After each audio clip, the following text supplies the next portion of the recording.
Eh, Bien, muchas gracias por la presentación. Eh,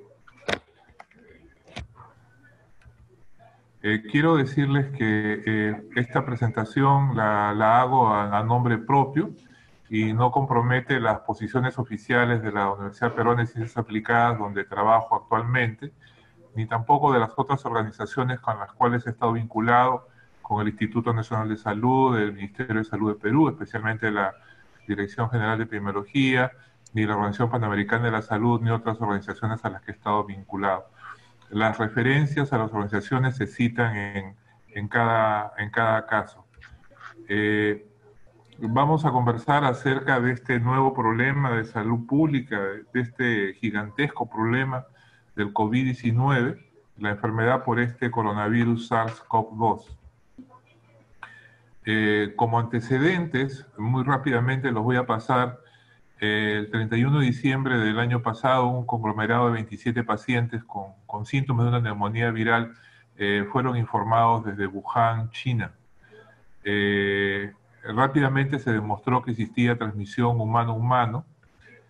Para el 25 de enero, o sea, antes de un mes, se tenían 1.320 casos confirmados y 41 muertes reportadas.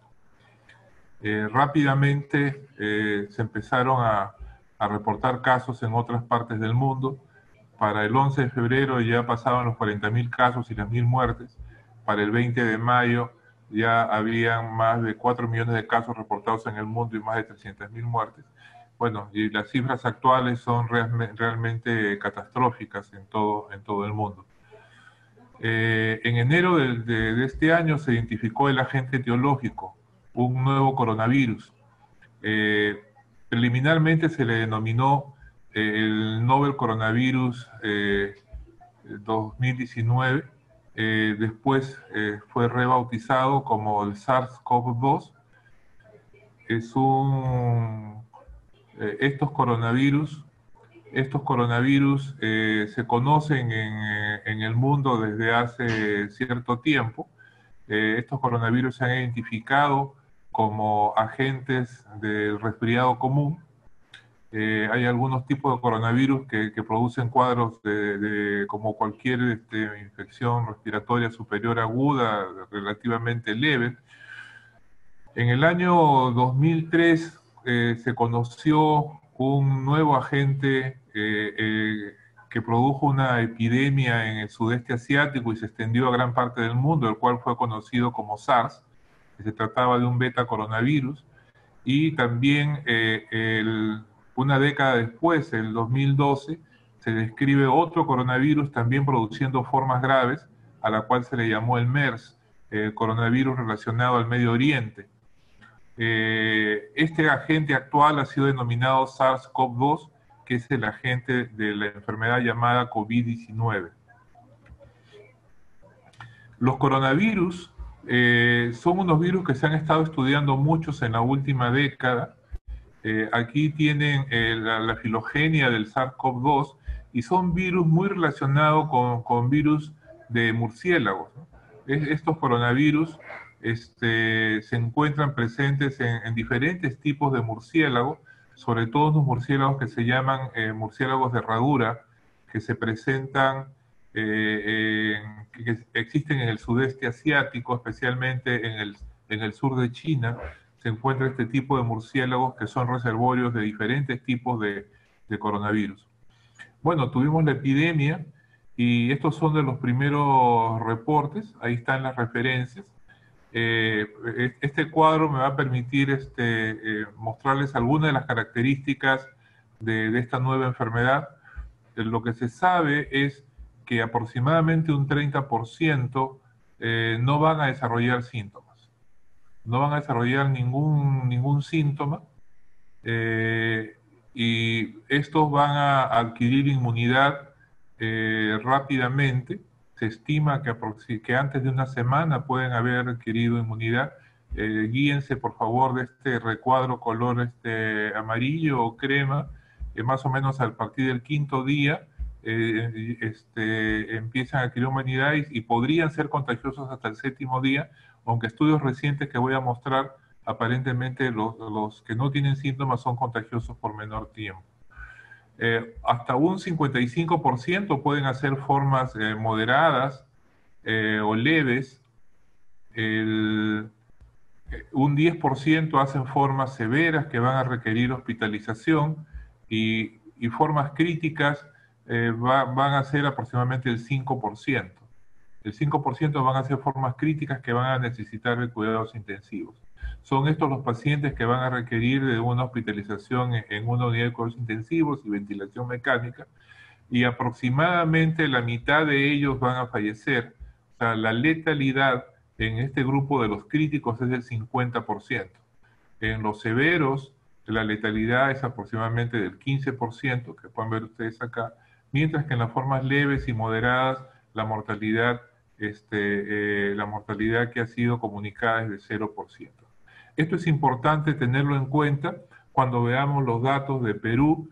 Cuando hablemos de casos críticos de fallecidos, podemos saber que los críticos deberían representar el 5%, o sea, el total de pacientes admitidos en UCI, y que los fallecidos aproximadamente serían el 2.5% del total de todos los posibles infectados que existen en el Perú.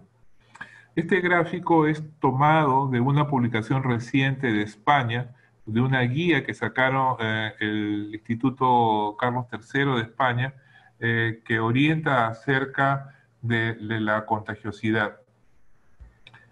Aquí tenemos a los casos asintomáticos, los leves, los graves, los críticos, y lo que sabemos ahora, miren el color rojo que denota los que son más contagiosos, los muy transmisibles, que los pacientes asintomáticos son los menos contagiosos, los que tienen menos posibilidad de contagiar, mientras que los leves, ya el tiempo de contagio va hasta 7 días después del inicio de síntomas. Los graves puede prolongarse hasta más de 2 semanas, y los pacientes críticos son los que tienen mayor cantidad de días de contagio, ¿no? Son los pacientes que se han observado que inclusive después de los 30 días todavía tienen gran cantidad de virus en sus secreciones respiratorias y podrían ser muy contagiosos a pesar de que estén muchos días hospitalizados. Más adelante voy a hablar un poquito más acerca de las pruebas para hacer la confirmación.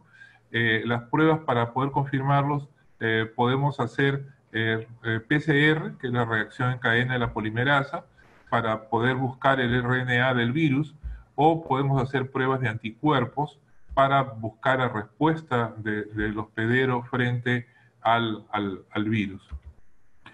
Una de las novedades que nos ha traído el COVID-19 es que, a diferencia de lo que siempre nos enseñaron, que primero aparecen los anticuerpos IgM y después aparecen los anticuerpos IgG, en el COVID-19 aparentemente aparecen juntos, tanto el IgM como la IgG aparecen de manera simultánea y se van a ir elevando poco a poco alrededor miren, esto es interesante, alrededor del día 10, o sea, estamos a mediados de la segunda semana, solamente el 25% de las personas ha desarrollado los anticuerpos de manera detectables. Entonces, la probabilidad de que sean positiva una prueba que se toma durante la primera semana es menor al 25%, incluso durante la segunda semana. La sensibilidad en general es baja de las pruebas de anticuerpos. Vamos a ver en otros estudios que nos dan datos similares. Esto es una lámina del Instituto Nacional de Salud, donde habla de las llamadas pruebas rápidas.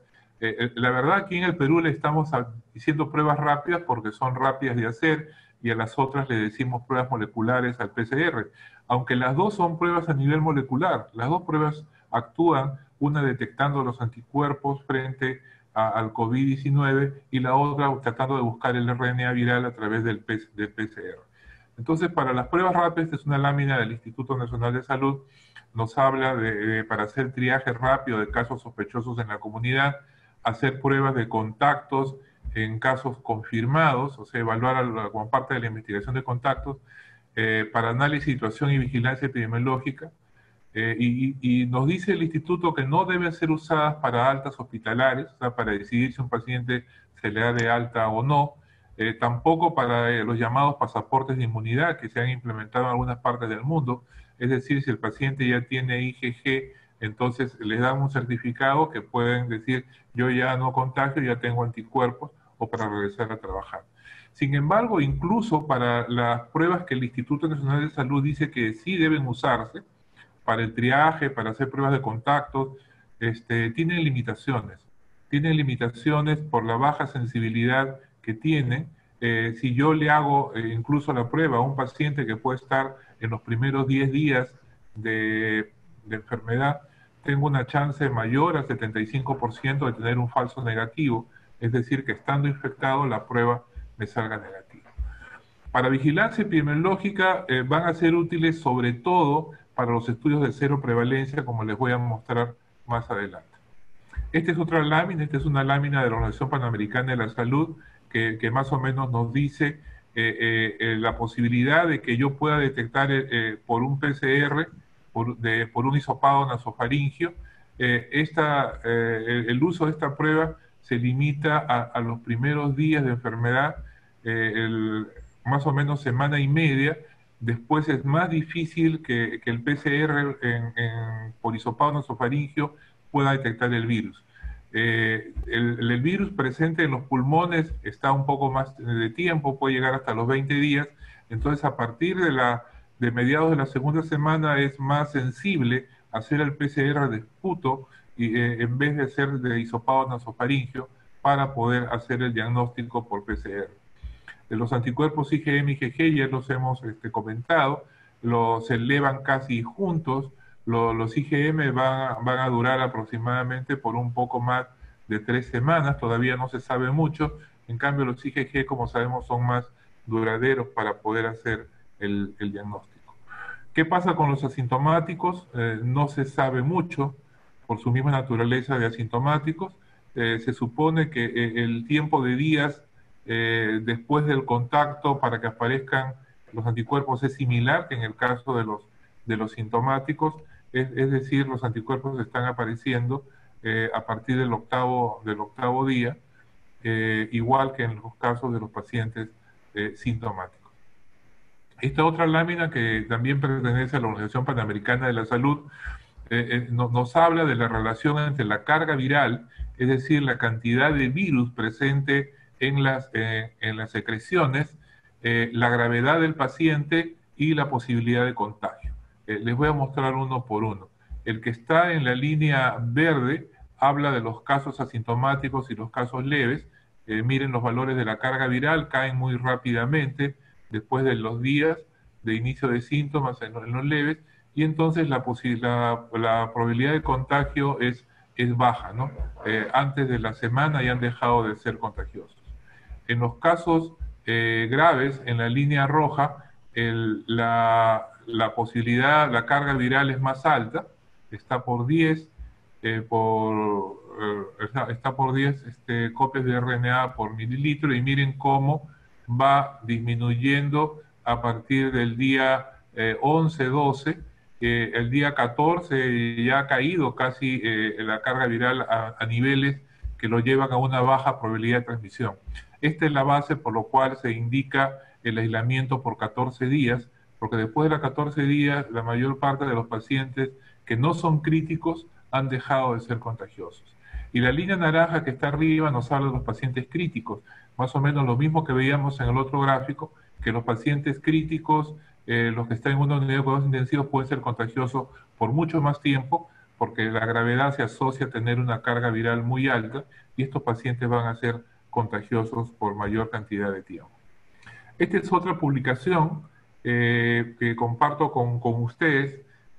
Voy a tratar de orientarlos porque es una tabla un poco compleja.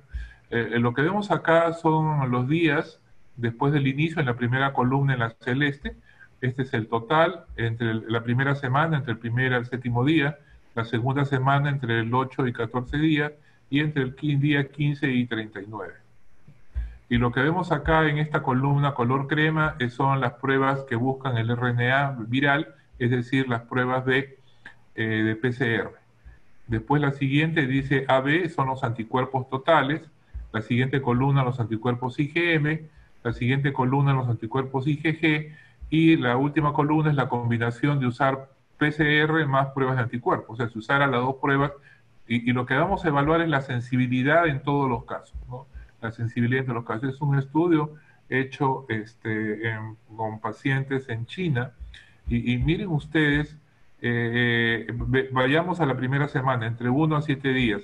Cuando vemos el RNA, a pesar que es la mejor prueba que disponemos, la sensibilidad es menor al 70%. O sea, en la primera semana, la mejor prueba que tenemos tiene una sensibilidad que llega hasta 66.7. Bueno, el intervalo nos lleva hasta un poco más de 70, pero digamos que alrededor del 70% de la sensibilidad del PCR. Para la segunda semana ya la sensibilidad baja, el PCR en nasofaringio, y recuerden que les decía, la alternativa es hacer PCR de esputo porque todavía se encuentra el virus en los pulmones. Y en la siguiente semana el PCR, su sensibilidad ha bajado por debajo del 50%. Cuando vemos las pruebas de IgM, vayamos a la columna de IgM, en la primera semana, de 1 a 7 días, la sensibilidad está por debajo del 30%, la primera semana. Recién a partir de la segunda, la sensibilidad supera el 70% y ya para partir de la tercera, la probabilidad de encontrar anticuerpos es muy alta, tiene una sensibilidad del 94%. En las IgG, la sensibilidad la primera semana es del menor al 20%, para la segunda semana está ya en 54% y a partir de la tercera semana 79.8%. Por estas características es que las pruebas que se basan en anticuerpos no se recomiendan para ser usadas para un diagnóstico clínico, porque si yo tengo un paciente con un cuadro respiratorio severo y le hago una prueba, es muy probable que me salga negativo porque aún los anticuerpos no se han producido y en realidad no me sirve de mucho. Las pruebas, la principal indicación que deben tener las pruebas basadas en anticuerpos es para hacer estudios de cero prevalencia para saber qué porcentaje de la población ha sido afectada. Hablando ahora de algunos indicadores epidemiológicos, quiero recordar con ustedes algunas definiciones básicas para poder entender los datos que les voy a presentar sobre todo de lo que está pasando en el país. Esto es una curva epidémica que tiene esta imagen así como de una montaña.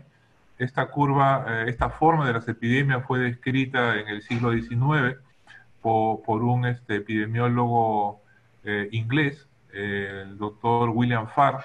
Él describe que las epidemias toman esta forma de campana y se le conoce como la campana de Farr. No la vayan a confundir, por favor, con la campana de Gauss. Esta es la campana de Farr, descrita por él, y toma esta forma porque representa la diseminación de la enfermedad en la población hasta que llega un momento en que aproximadamente el 50% de los susceptibles ya ha sido contagiado y entonces ya por probabilidades de encontrar un susceptible empieza a reducirse y entonces la enfermedad sigue transmitiéndose, pero cada vez son menos susceptibles, entonces toma esta forma y va disminuyendo. Raramente una campana de Farr es simétrica, generalmente es asimétrica, el lado derecho cae más lentamente que la subida. Si acumulamos los casos de cada día, obtenemos esta curva de casos acumulados que siempre va a ir hacia arriba.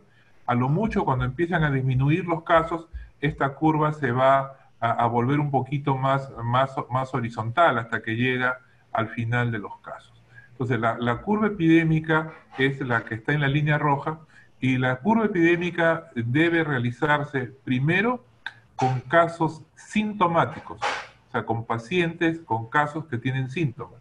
Segundo, debe ordenarse por la fecha de inicio de enfermedad. Eso es lo que nos va a permitir saber en qué parte de la curva estamos, si estamos en la fase de ascenso, si estamos en la parte más alta o estamos ya en la parte de descenso. Esto es lo básico de una curva. Ahora, cuando yo quiero medir, quiero hacer estudios para poder entender la epidemia, yo puedo medir la incidencia, que es decir, medir los casos nuevos en un periodo de tiempo, cuál fue la incidencia por día, por semana, mido el número de casos nuevos en un periodo de tiempo. Si yo quiero saber los casos de enfermedad existentes en un momento del tiempo, eso es prevalencia. O sea, la prevalencia es, imagínense que pudiéramos saber en este preciso momento cuántos enfermos por COVID-19 existen en el Perú, es decir, cuántas personas están con la enfermedad sintomática en estos momentos. Y tenemos la cero prevalencia, que es el número de personas que tienen anticuerpos contra la enfermedad. ¿Qué proporción de la población peruana en estos momentos ya tienen anticuerpos contra la enfermedad? Esos son los estudios de cero prevalencia. Independientemente de cuándo se infectó la persona, ellos pueden tener anticuerpos porque se han infectado hace una semana o hace 3 meses, ¿no? Lo que nos dice la cero prevalencia es qué porcentaje de población a la fecha se ha infectado, tanto los sintomáticos como los asintomáticos, porque este indicador se basa en los anticuerpos, la proporción de personas con anticuerpos en la población. Veamos esta lámina publicada hace unos días por la Organización Mundial de la Salud. Es una lámina actualizada al 8 de junio, donde vemos el reporte de todo el mundo. Este es el reporte de todo el mundo. Están el primer brote en China. Y rápidamente miren el color amarillo, este que está acá, son las Américas. Son las Américas. El color moradito, el Mediterráneo del este, o sea, la zona del Medio Oriente, lo que está en rosado, Europa, en celeste, el que está más abajo, el sudeste asiático, en naranjita, la parte de China y Oceanía, que es lo que llaman el Pacífico Oeste, y lo que está pequeñito arriba en las puntas, África, ¿no? Que hasta ahora tiene una baja incidencia. Vemos que en las Américas la cantidad de casos es bastante grande, es una de las zonas más afectadas del planeta, y vemos que en la zona europea, que tuvo entre marzo y abril la mayor incidencia, ahora poco a poco se va angostando la incidencia, ¿no? Se va angostando la incidencia.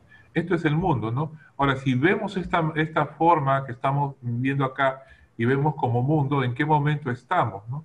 Pareciera que estamos más o menos a la mitad de la epidemia, que estamos llegando ya a la fase de climas y va a empezar a descender. Ojalá que así sea. Si vemos solamente los casos de Europa, nos da la idea de que ya está descendiendo. Si vemos los casos del Medio Oriente y del sudeste asiático, todavía la vemos en aumento. Este es el primer estudio que ha sido publicado de cero prevalencia. Se ha hecho en España. O sea, en España han hecho un estudio nacional para poder evaluar qué porcentaje de la población ya ha sido infectada, ¿no? Ya ha sido infectada. Y a la izquierda pueden ver la proporción de población infectada y pueden ver este que está aquí donde está el cursor, es Madrid. En Madrid más o menos el 11% de la población ya ha sido infectada, o sea, tiene anticuerpos.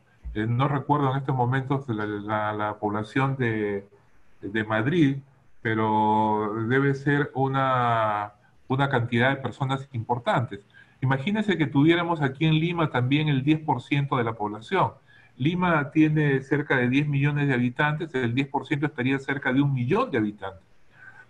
Si hiciéramos un estudio de cero prevalencia aquí en Lima y suponiendo que la prevalencia sea el 10%, tendríamos entre 900.000 a 1 millón de personas que tienen anticuerpos. Entonces, no hay que confundir la cero prevalencia de la población con el número de casos nuevos sintomáticos que puedan presentarse. En este estudio español también se preguntó a la población si había tenido síntomas, o sea, 3 o más síntomas, considerando fiebre, tos o dificultad para respirar.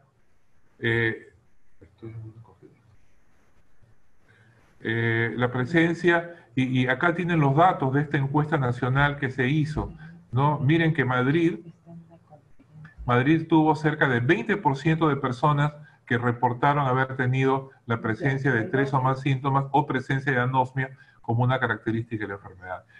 Tengo entendido que en nuestro país se va a hacer en las próximas semanas un estudio de cero prevalencia para Lima y Callao. Este estudio nos va a revelar qué porcentaje de la población peruana ha sido afectada, ¿no? Quizás uno de los indicadores más sensibles que nos pueden ayudar a entender la magnitud de la epidemia son las muertes, ¿no? Esta es una noticia de hace unos días en radioprogramas donde nos dice que fallecen 400 personas más en el Perú cada día, 400 más de las esperadas.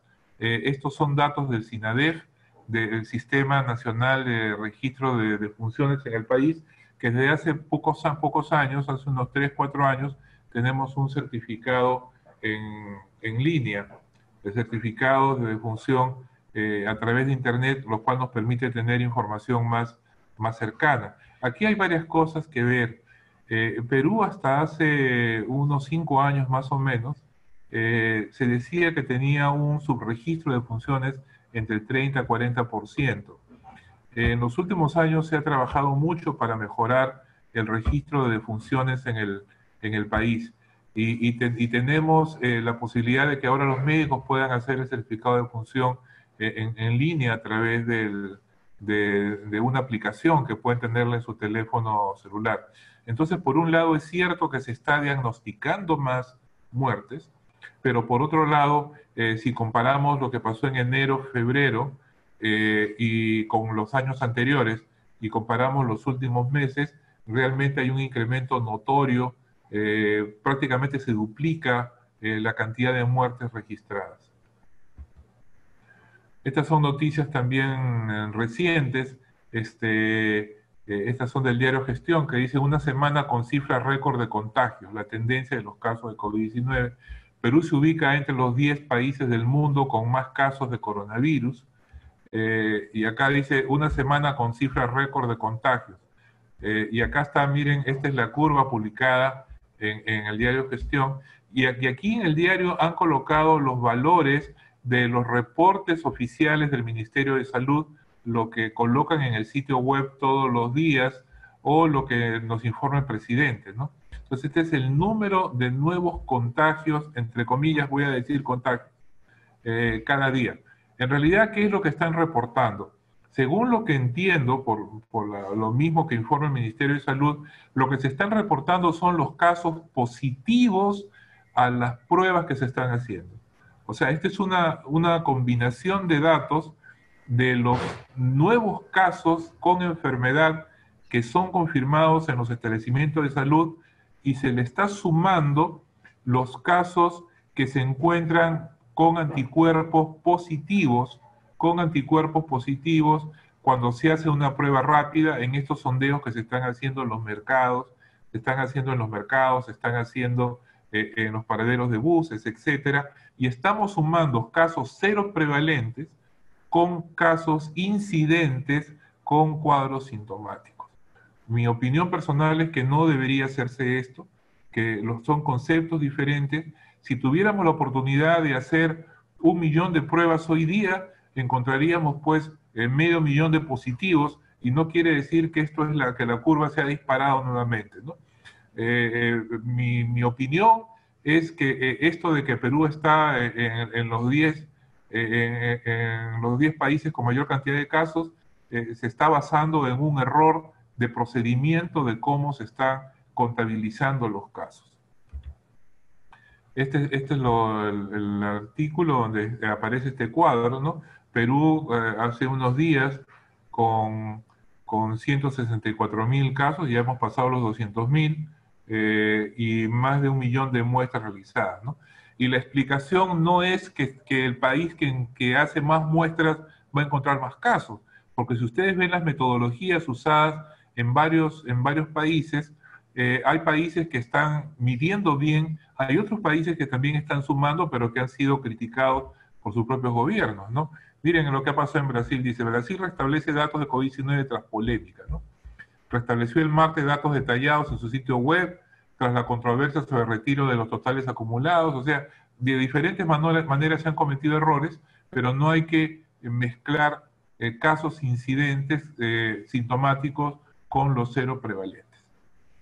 Esta es la alerta epidemiológica número 16, que está vigente, que es la que el Centro Nacional de Epidemiología del Ministerio de Salud emite como normas directivas para toda la red nacional de epidemiología, ¿no? En esta alerta epidemiológica define lo que es cuarentena, lo que es aislamiento, define el caso sospechoso en quien los servicios de salud deben sospechar de un caso. Dice, persona con infección respiratoria aguda que presente 2 o más de los siguientes síntomas: tos, dolor de garganta, dificultad para respirar, congestión nasal y fiebre, y tener estos antecedentes de contacto directo a un caso confirmado, resistencia o historia de viaje a una ciudad con transmisión comunitaria, historia de viaje fuera del país, persona con infección respiratoria aguda grave, y define como caso confirmado al caso sospechoso con una prueba de laboratorio positiva para COVID-19, cualquiera de las dos pruebas, y también al contacto asintomático con una prueba de laboratorio positiva, ¿no? Y esto es personal, dice, no debería considerarse para la curva epidémica, tampoco para el cálculo de letalidad, como vamos a ver más adelante. La letalidad es la proporción de personas que van a fallecer del total de los casos. En cualquier libro de epidemiología encontramos, para el cálculo de la letalidad, en el numerador va el número de personas que fallecen sobre el total de los casos sintomáticos o los casos aparentes. Tanto en los libros de la OPS como en cualquier literatura encontramos eso, ¿no? Entonces, el considerar al caso asintomático va a alterar el conteo de casos, y por otro lado, al incrementar el denominador, va a hacer que la letalidad sea más baja de lo que realmente es. Y eso puede confundirnos y hacernos caer en errores para tomar decisiones. Estos son los datos que publica el Ministerio de Salud todos los días. Esto es de hoy día, está la fecha actualizado al 11 de junio. Lo acabo de bajar unos minutos antes de la conferencia porque quería tener los datos actualizados. Y aquí vemos los pacientes a los cuales se les ha hecho el PCR, en la primera columna, los que se ha hecho prueba rápida, el total de casos positivos, que son más de 200.000 al momento, los fallecidos, que ya pasamos los 6.000, y aquí está la letalidad. La letalidad promedio para hoy día es 2.84%.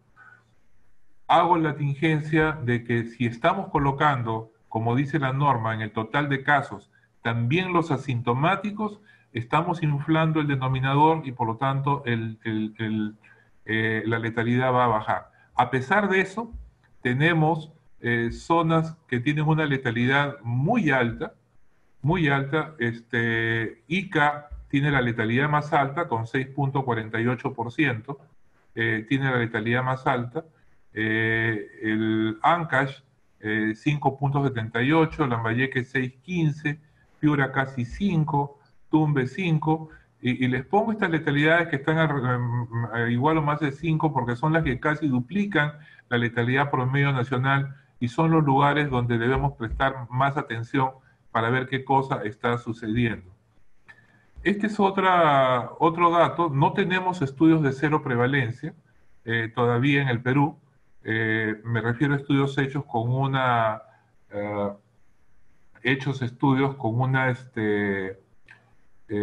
con una muestra representativa de la población. Sin embargo, lo que tenemos acá es la positividad del total de pruebas que se han hecho. O sea, tenemos en promedio que la positividad a nivel nacional es 16%. Lamentablemente en este gráfico están juntos los sintomáticos con los asintomáticos.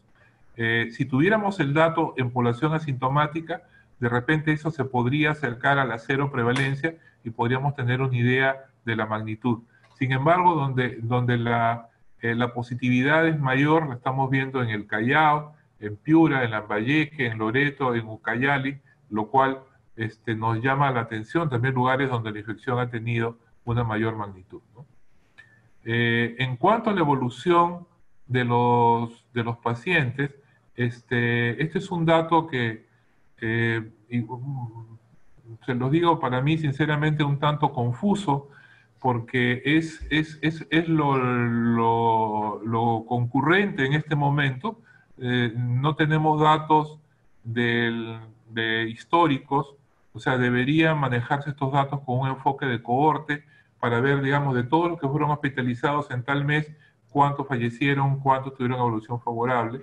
O sea, esta información podríamos tenerla de mejor calidad. Igualmente, la disponibilidad de camas en UCI, aquí aparece como que siempre hay camas disponibles. Sin embargo, en la práctica, en Lima, en las últimas semanas, los hospitales han estado llenos, y un problema es que el COVID-19 lo que estamos viendo es que las personas necesitan 2, 3, 4, hasta 5 semanas de hospitalización o más. O sea que sin tener una gran cantidad de casos nuevos, los hospitales están permanentemente colapsados, y las posibilidades cada semana que se abra una nueva vacante, por decir así, para ingreso a UCI realmente sigue siendo muy limitada. O sea, los hospitales no empiezan la semana vacíos, están llenos permanentemente, y entonces la posibilidad de que una persona que requiera cuidados intensivos, sea por COVID o sea por otra enfermedad, está encontrando hospitales saturados de pacientes llenos, y la probabilidad de que no reciba un tratamiento y que pueda morir no por falta de medicamentos, sino por falta de un espacio para atención es muy alto. Y justamente vemos en este gráfico de acá que están los fallecidos. Esto también es reporte de hoy día.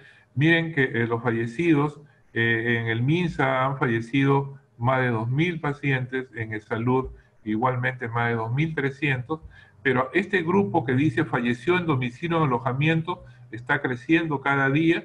Tenemos 750 personas del total de fallecidos que han fallecido en su alojamiento. Todas estas personas tuvieron un cuadro severo que después fue confirmado como COVID-19, sin embargo no llegaron a un establecimiento de salud. Aquí todavía no estamos hablando del exceso de fallecidos que se ha encontrado en el SINADEF, y que es proceso de otro tipo de estudio. Esta información es la que se publica directamente del Ministerio de Salud en lo que se llama Sala Situacional COVID-19. Ustedes ponen en Google Sala Situación COVID-19 y les lleva a esta información todos los días. Permite descargar en Excel, y también tienen a la derecha un enlace para ir al SINADEF, donde está el registro de fallecidos. Lo que vamos a ver ahora es la información que publica el Centro Nacional de Epidemiología, que es otra entrada, otro sitio web que tiene el Ministerio de Salud, donde es información un poco más detallada y un poco más ordenada para poder entender la situación. Esta es la última publicación, que está al 9 de junio. Aquí lo primero que encontramos es el total de positivos, estas son las muestras procesadas, es el total de muestras procesadas, el total, que más de 1.200.000 muestras, y como podemos ver cada vez hay mayor cantidad de muestras que se han procesado, la mayoría de ellas pruebas rápidas, o sea, pruebas que buscan anticuerpos, con todas las limitaciones que hemos comentado, y acá abajo vemos el PCR que se siguen haciendo, pero en una cantidad mucho menor. Y aquí quiero mostrar los muestreos. En realidad no han sido estudios de cero prevalencia, porque no han tenido una muestra representativa de las poblaciones estudiadas, sino han sido muestreos en muestras intencionales o muestras de oportunidad que han sido realizadas en paraderos de buses en Lima, y sorprendentemente son personas que llegaban a tomar su bus. Podemos decir que ahí el azar también juega algo importante. Sin embargo, a pesar de esto, hemos encontrado prevalencias, o mejor dicho, se han encontrado porcentajes muy elevados. La estación Bayobar, que está en San Juan la estación Bayobar, que está en San Juan de Lurigancho, la mitad de la población, es una prevalencia de 50%. Recuerden que Madrid tuvo 10%, 11% de prevalencia. En esta estación, o sea, la gente de San Juan Lurigancho, cuando se haga el estudio de cero prevalencia en una muestra poblacional, probablemente esté por ahí, por 50%. Y pueden ver valores muy altos: estación Caja de Agua 44%, la estación de Gamarra 25%, otras estaciones 33%, Angamos 33%, ¿no? En una empresa de taxis 44%, todas son muy altas las prevalencias que se que se han encontrado. Lo cual podríamos interpretarlo porque esas personas son personas que viven en un distrito de Lima y podrían ser las prevalencias de sus distritos de procedencia, ¿no? No fueron específicamente estudios de prevalencia, no fueron hechos con un tamaño de muestra adecuada, fueron hechos, si no me equivoco, por un equipo con Ministerio de Defensa y Ministerio de Salud que trabajaron en eso.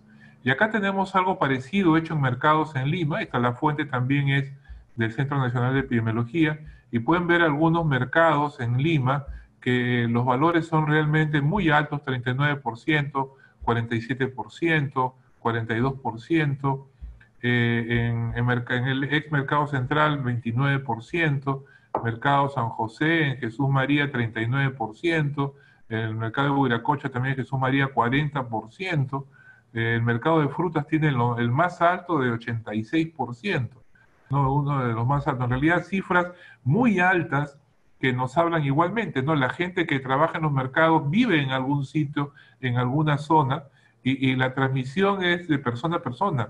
¿Qué objeto tiene cerrar un mercado cuando la transmisión no está en las paredes del mercado ni en las verduras?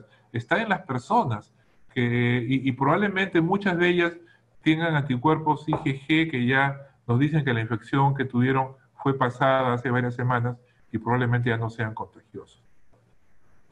Estos estudios igualmente de mercados que se han hecho a nivel nacional en diferentes sitios, y esto nos muestra la heterogeneidad que tenemos en el país. Las epidemias se van moviendo. Generalmente este tipo de epidemias de transmisión persona a persona, que se originan en otro país, en otra parte del mundo, a las primeras poblaciones que afecta son a las poblaciones que viven en los centros urbanos, sobre todo todos los centros urbanos residenciales, donde está la población que ha podido tener la oportunidad de viajar fuera del país. Después se extiende a los lugares más densamente poblados y poco a poco va caminando al interior del país a poblaciones más pequeñas, ¿no? Miren algunos mercados en Piura, como el mercado de las Capullanas, que queda en Sullana, tiene 51% de población afectada, ¿no? Y otros mercados en el norte también con prevalencias muy, muy elevadas. Aquí tenemos las curvas que publica el Centro Nacional de Control de Enfermedades, y miren, acá a la izquierda está la curva ordenada según la fecha en que fueron entregados los resultados. Y pueden ver que la curva se va hacia arriba, aunque en las últimas semanas ha disminuido. No indica si son sintomáticos o asintomáticos, solamente que es la suma de las pruebas PCR más pruebas rápidas ordenadas por fecha que fueron entregados los resultados. Y a la derecha vemos los mismos datos, la curva, pero ahora ordenados por fecha de inicio de enfermedad, como debe ser la curva epidémica. Y solamente son pacientes sintomáticos. Están ordenados por fecha de inicio de síntomas.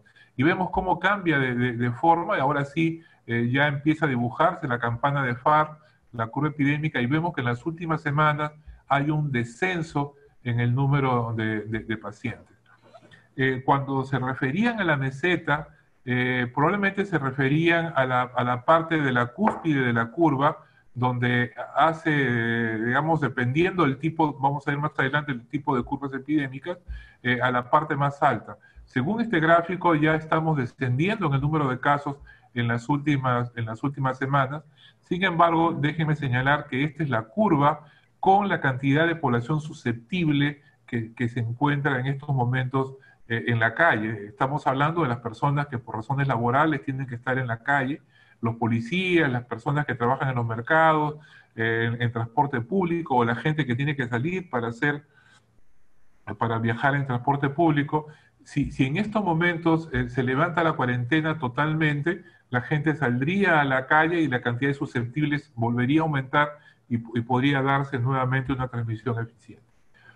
Según informes propios del Centro Nacional de Epidemiología, cerca de un tercio son asintomáticos, cerca de un tercio de los que se han diagnosticado, y eso hay que tenerlo en cuenta para poder ajustar las tasas. Aquí vemos las defunciones ordenadas por grupos de edad. La mayor cantidad de defunciones se está presentando, el 68%, en los mayores de 60 años, ¿no? seguido de los de 30 a 59 años. También en población joven hay defunciones y también en adolescentes y niños, pero muchísimo menos.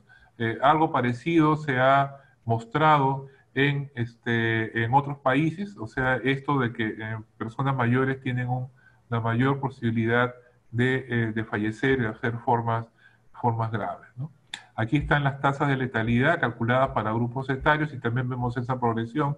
Miren que en la letalidad para los adultos mayores es de cerca de 12%. Sin embargo, vuelvo a señalar que aquí en la columna de confirmados se están considerando también a los asintomáticos, lo cual infla el denominador y no debería hacerse. Hace unos días con un grupo de colegas epidemiólogos logramos tener información de algunas regiones del país para poder calcular la tasa de letalidad ajustada solamente con los sintomáticos. Y por ejemplo en Ica, que tiene 7% de pacientes, tiene 6 punto y pico por ciento, casi 7 de letalidad. Cuando la recalculamos solo con los sintomáticos, la letalidad subió a cerca de 13%. Por lo tanto, la letalidad real podría ser mucho mayor que la que estamos observando.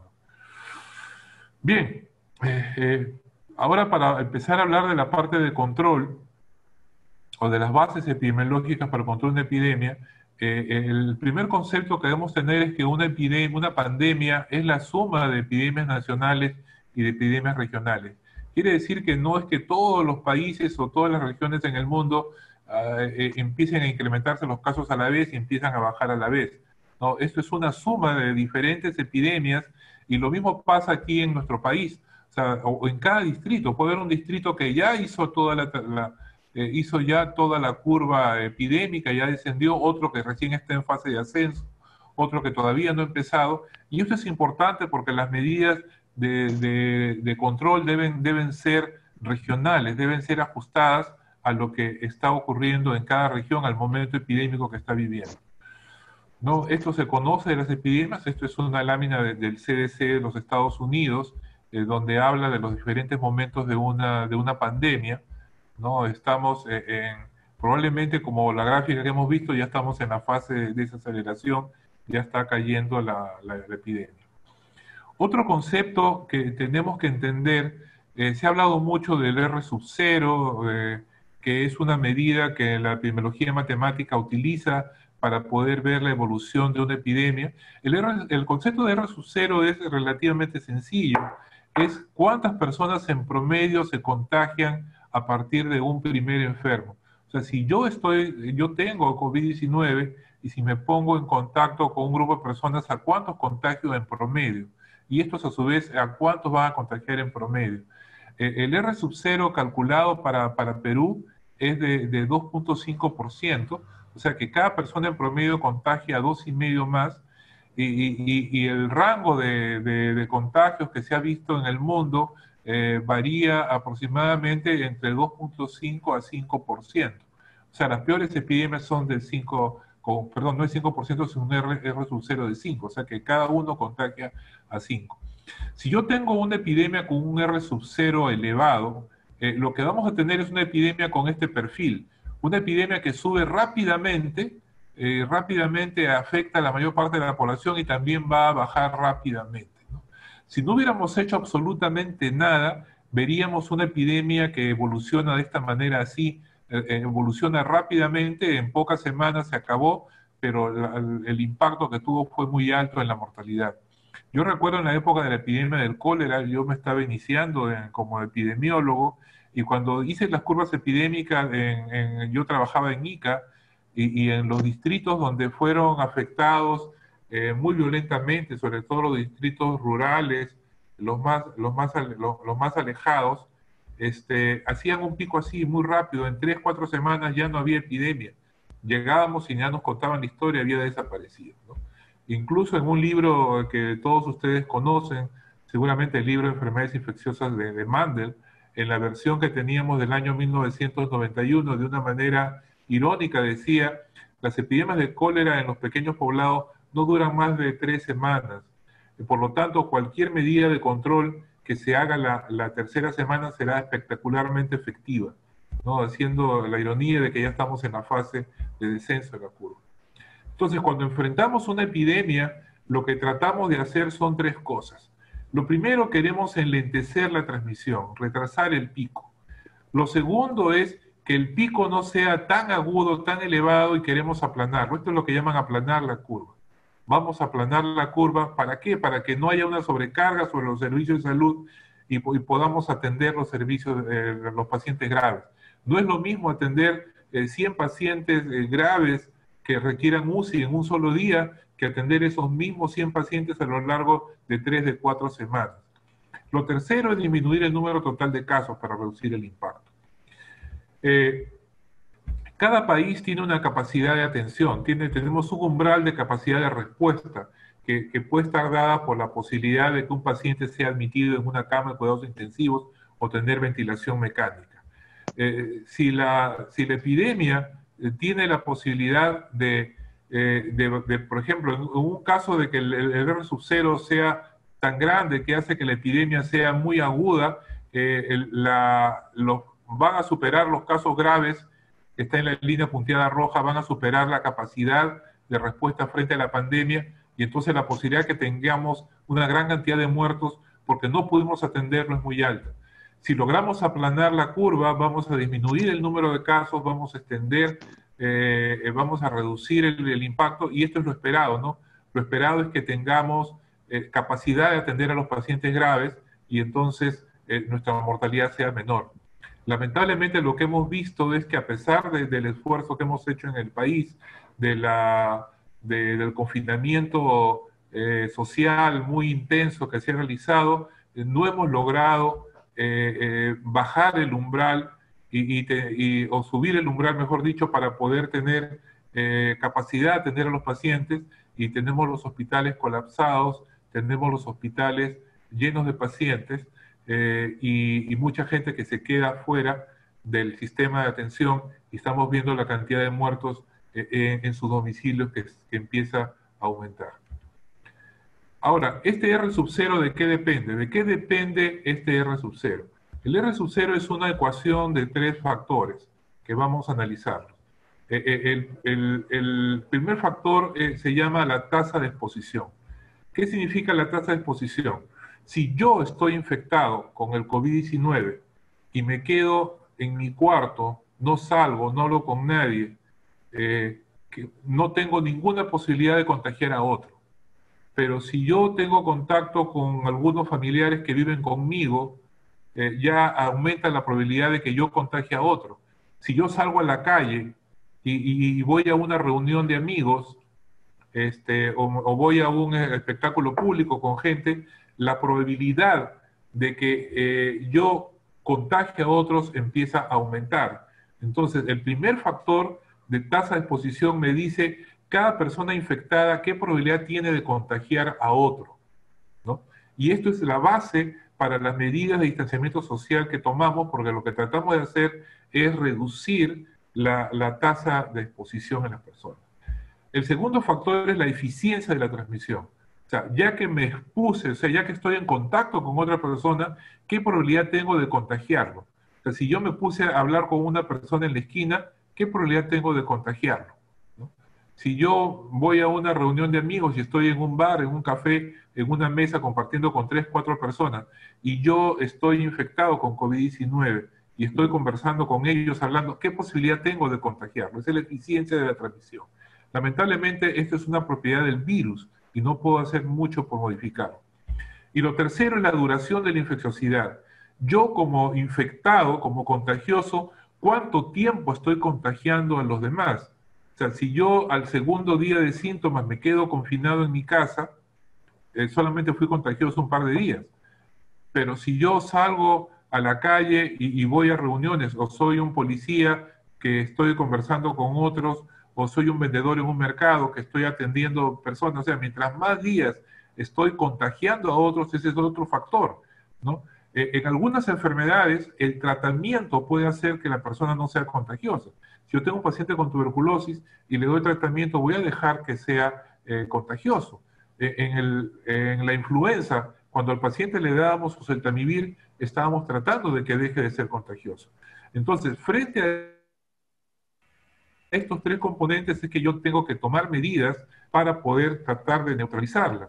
Para neutralizar la tasa de exposición es el distanciamiento social, ¿no? Y aquí viene la suspensión de reuniones, el cierre de escuelas, el confinamiento, todas las medidas que yo pueda tomar para reducir este componente.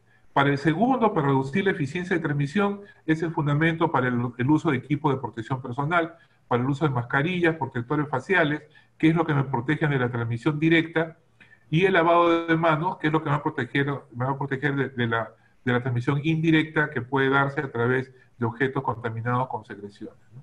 Y el tercer factor, para poder neutralizar la duración de la infecciosidad, aquí se basa la detección precoz de las personas, el aislamiento de enfermos contagiosos. Y aquí es donde viene un punto de discusión de lo que se ha discutido en las últimas semanas, si hay que aislar también o no a los pacientes asintomáticos, y ahí vino la discusión con la OMS, que la OMS en un momento dijo que no, porque los asintomáticos, como hemos visto en la lámina anterior, son menos contagiosos que los sintomáticos, y ahora se ha rectificado diciendo que sí son importantes, porque la suma de la gran cantidad de asintomáticos, recuerden que son el 30%, es importante también tomar medidas sobre ellos.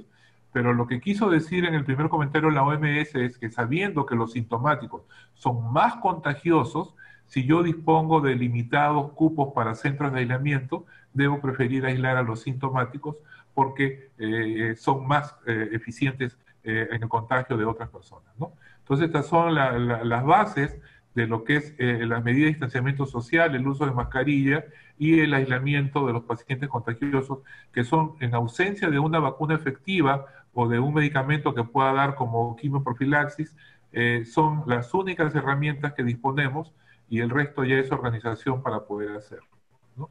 Entonces, para poder reducir la transmisión en la calle, en el contacto persona a persona, en los locales públicos, o la transmisión secundaria en el hogar, es que tomamos las medidas de distanciamiento social, aislamiento de los pacientes sintomáticos, el aislamiento de personas que trabajan para que no vayan a laborar por 2 semanas, o el aislamiento domiciliario si es que es posible, lo cual cada vez sabemos que es poco posible en hogares pobres donde duermen 3, 4 en una sola habitación, y entonces se requieren de centros de aislamiento para poder reducir el riesgo de transmisión secundaria intrafamiliar. Finalmente, quiero mostrarles este resumen que lo preparé a propósito de una invitación que me hizo el Colegio Médico de Ica. Ellos tuvieron una reunión hace algunas semanas para poder afinar un plan de control.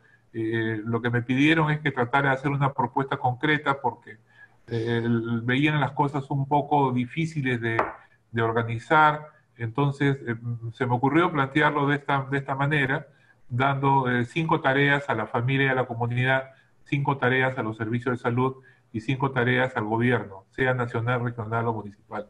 Esto lo presenté al gobierno regional de Ica, al colegio médico, y espero que les haya servido de utilidad. Empezamos con las 5 tareas para la familia y la comunidad. Cumplir con el confinamiento, la cuarentena y el aislamiento, que son 3 cosas diferentes. Confinamiento es la medida de distanciamiento social de quedarnos en casa. Cuarentena es un periodo de observación, asumiendo que posiblemente nos hemos contagiado y tenemos que estar alerta si alguien presenta síntomas. Y aislamiento, que es la medida de si se presenta un caso, aislamiento domiciliario o aislamiento hospitalario. Segundo, evitar salir de casa, salir por el menos tiempo posible y mantener distanciamiento social en la calle. Tercero, el uso correcto de la mascarilla, en todo momento fuera de la casa, y protección facial, lavado de manos o desinfección con alcohol gel. Cuarto, proteger a los adultos mayores y otros grupos vulnerables, que son los que pueden hacer formas más graves, con equipos de protección personal y distanciamiento social dentro de la casa, porque cualquiera de los que salimos podemos infectarnos, tenemos que ser conscientes que podríamos hacer una forma asintomática y contagiar. Y el quinto, no automedicarse. y acudir o llevar oportunamente a los enfermos con signos de alarma a un establecimiento de salud. Las tareas para los servicios de salud. La primera tarea, organizarse. Coordinación intrasectorial dentro del sector salud, organizarse y conducir la respuesta del sector salud. Un solo comando, como hemos aprendido siempre en una situación de emergencia sanitaria. Segundo, organizar la atención médica, dotar el equipo de protección personal, medicamentos, insumos y los recursos necesarios para poder garantizar el tratamiento adecuado de los pacientes, ¿no? Pacientes que lo requieran, COVID-19 y no COVID. Una de las sospechas es que personas con problemas de salud que no son COVID también están falleciendo porque no tienen acceso a los servicios de salud, porque igualmente las UCIs están saturadas. Tercero, vigilancia epidemiológica y uso racional de las pruebas de laboratorio. Como decíamos, el mejor uso de las pruebas de laboratorio es para la vigilancia. Cuarto, realizar investigación de casos, contactos y brotes para poder implementar las medidas de aislamiento y cuarentena. El quinto, información y comunicación. Permanentemente a la población para dar indicaciones preventivas, desmentir rumores, noticias falsas y brindar tranquilidad y salud mental por medios masivos de comunicación a la población, como lo hace Telesalud. Y por último, las tareas para el gobierno, sea nacional, regional o municipal. Coordinar intersectorialmente, o sea, coordinar la respuesta entre otros sectores. Coordinar con la comunidad para facilitar las intervenciones sanitarias. Velar por la protección de la población vulnerable. Hay muchos ancianos en asilos, conventos, internados, niños y ancianos en abandono social, etcétera. No les he presentado el dato. En una sala de situación anterior están las prevalencias en poblaciones cerradas en Lima. Las prevalencias en asilos de ancianos en Lima superan el 30%, en muchos de ellos que han sido afectados y con fallecidos en cantidad importante. Tercero, capacitar y proveer de equipo de protección personal a trabajadores expuestos.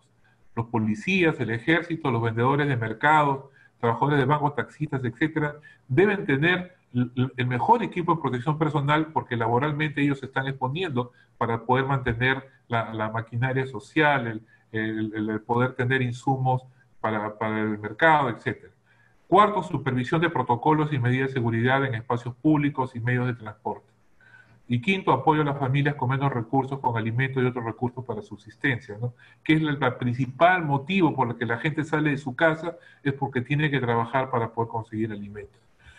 Entonces, esta reflexión que les he presentado y la propuesta final simplificada que lo hice para ayudar al gobierno regional de Ica, tiene bases en la epidemiología de la enfermedad, en la forma que se transmiten, en la ecuación del R sub 0, y espero que esto que les he compartido sea de utilidad y haya cubierto las expectativas que ustedes tenían para la conferencia, y estoy gustoso de responder cualquier pregunta o cualquier comentario que esté a mi alcance. Muchas gracias.